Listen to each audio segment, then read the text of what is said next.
Hey, what's up, y'all? It's Dr. Paul with another mail call. This one comes to us from jolly old England.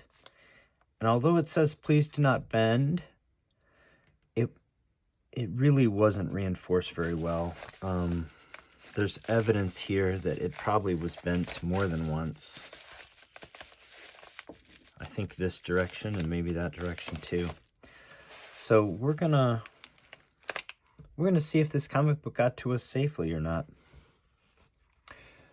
If you're new to the channel, welcome. I'm Dr. Paul Kosnick. I have over 40 years experience collecting comics, and I like to share my experience and passion for comic book collecting and conservation and investing on the channel. So hopefully you enjoy this video, and if you do, please give us a like, subscribe to the channel, share it with somebody, and hopefully you can be part of our growing community here at Liberty Hill Comics. All right, just trimming the edge off there was enough to free up a little sandwich. All right. And like I said, as I suspected, that has a crease there and here. It really was not packed sufficiently even for domestic shipment, let alone international. And I do think this, I don't think I cut that. Maybe I cut that. May have even been opened too, but at some point by customs or somebody along the way. But this is a mid-grade comic. I'm gonna just hope that having been bent in half did not do too much damage to it. And we will see what happens.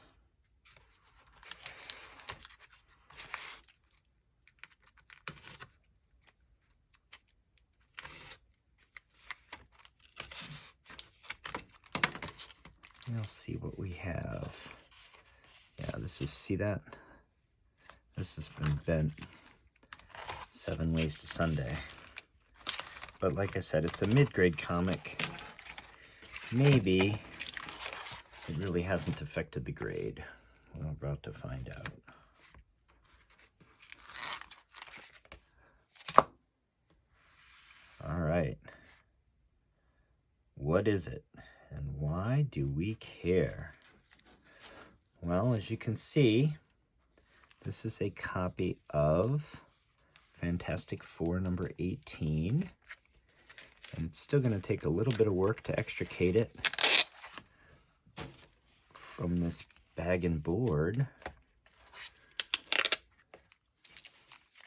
So this book is cover dated September 1963, which means it actually hit the newsstands in June 1963. This is early days Marvel Silver Age, and you can clearly see that, again, it just wasn't packed appropriately. But I think what we're going to also see is that it probably hasn't really affected the overall grade much. Yeah. Don't pack books this way, boys and girls. Don't ship them this way. They just aren't protected properly. All right. Well, as I said, Fantastic Four number 18 from September 1963. It features the first appearance of the Super-Skrull. The book is by Stan Lee and Jack Kirby, of course.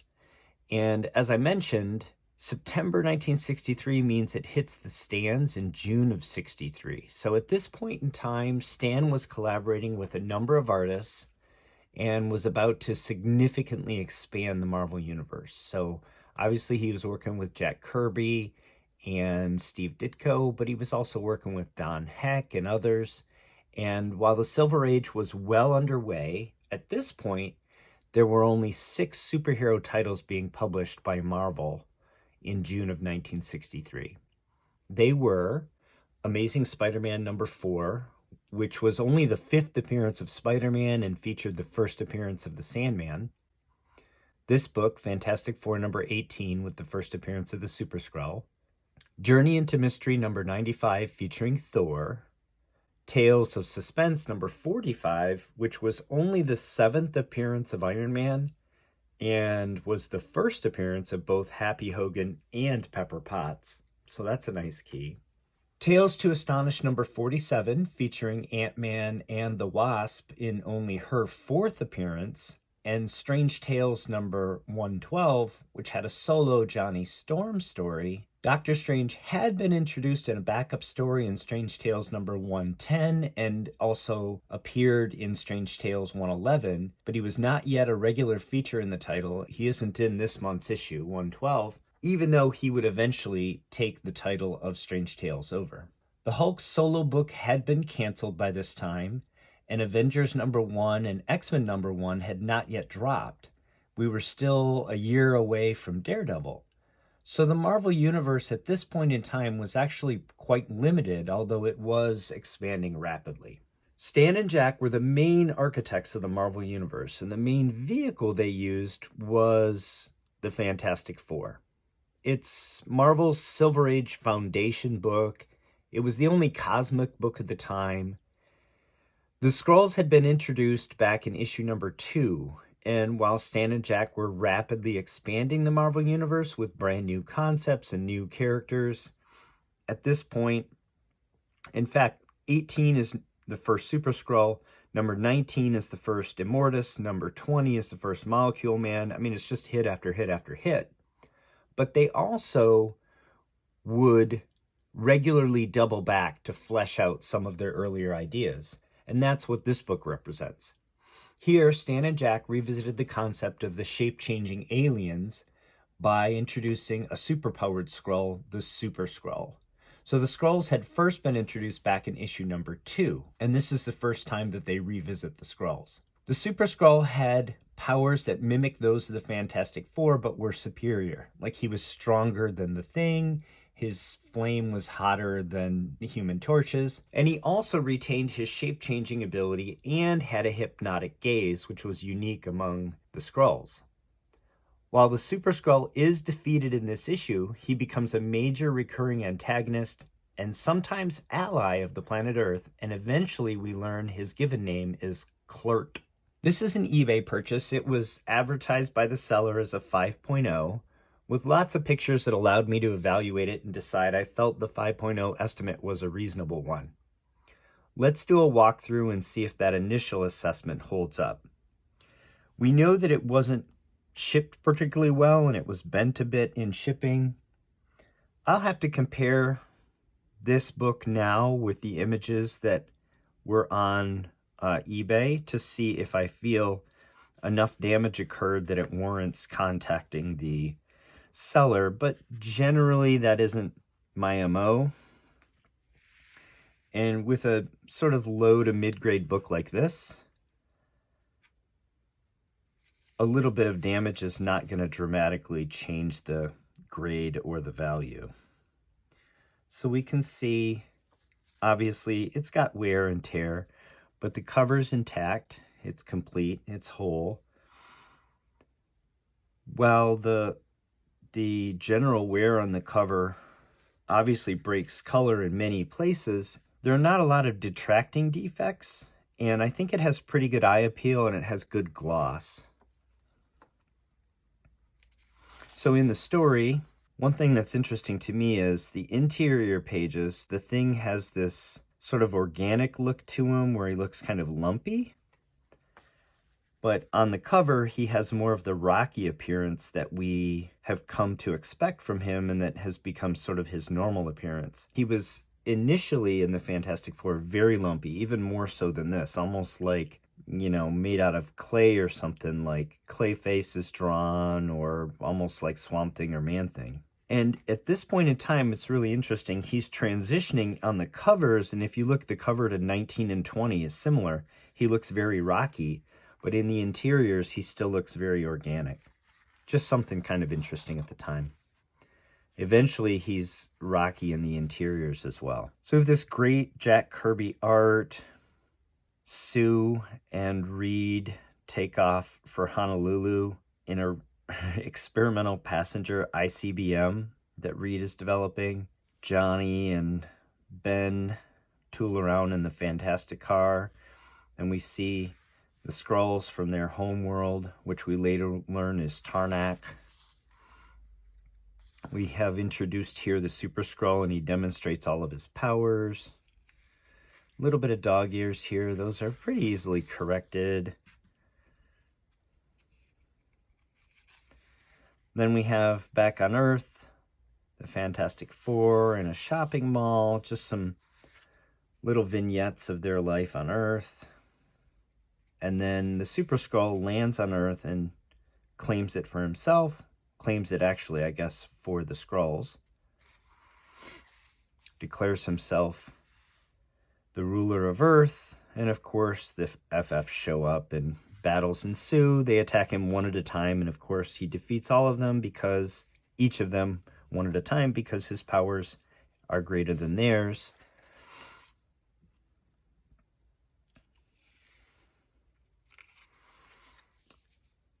There's a little tear, but again, consistent with the grade here. Oh, there's pop staple on the bottom. I think the listing maybe specifically said that it was intact, so I'll have to double check that. Here's a great image of the Chrysler building in Manhattan. Just again, sort of grounding and anchoring the FF in a way that the Marvel superheroes were grounded and the DC ones weren't in the Silver Age. The FF eventually run away.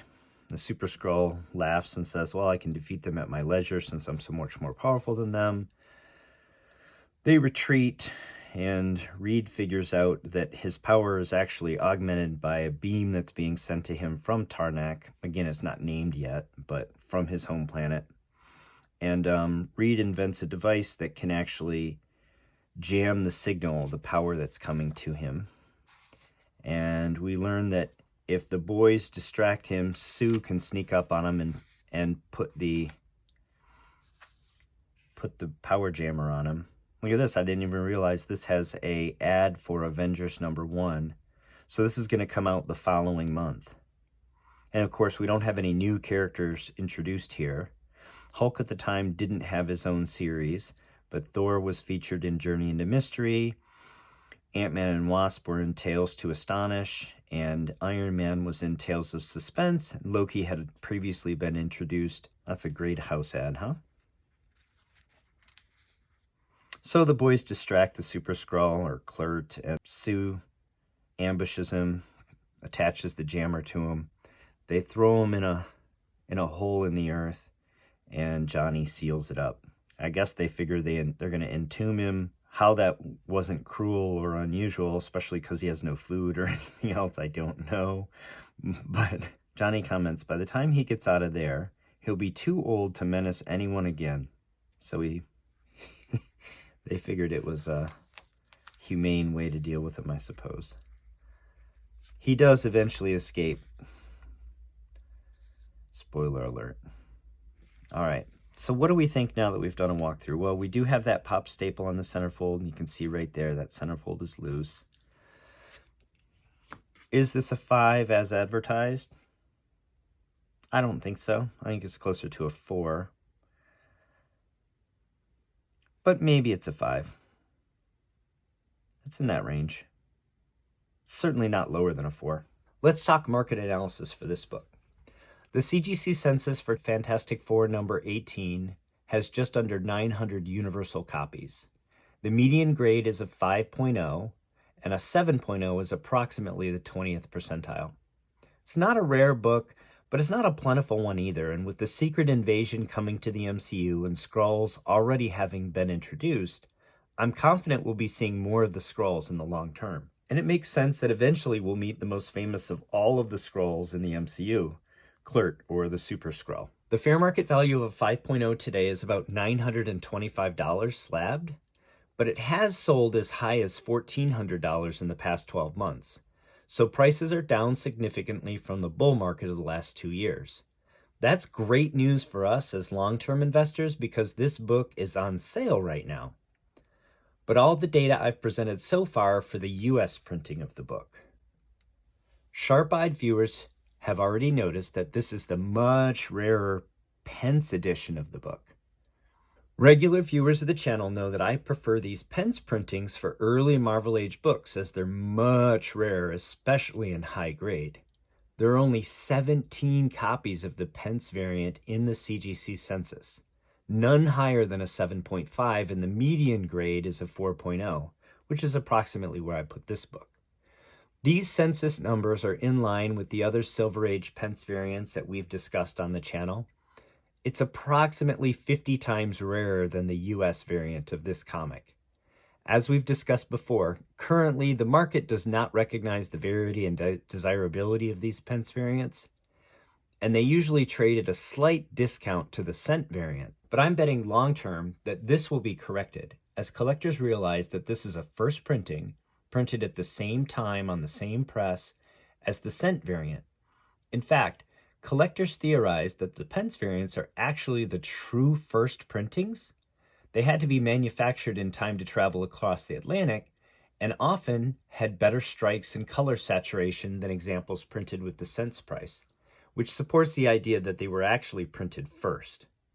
Though I'm not sure this will ever be confirmed, I'm still a long-term believer in Pence variants, especially for early Marvel Age key comics that don't have any other variants. So if you want to have a discerning copy, you need either a super high grade, perhaps a signature series book or a printer error book, or one of these Pence copies. For this eBay purchase, I had the winning bid at 180 pounds sterling.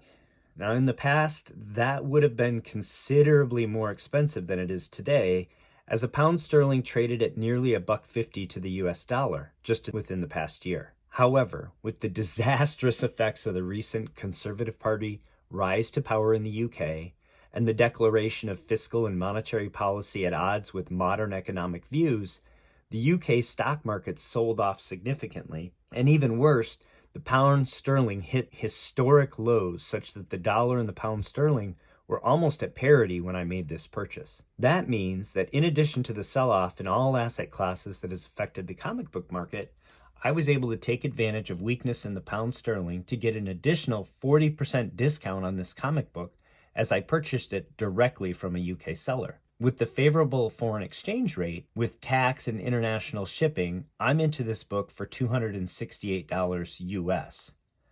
Raw 2.0s to 2.5s of the much more plentiful cent variant of this book have been trading hands for over $300 in the past year.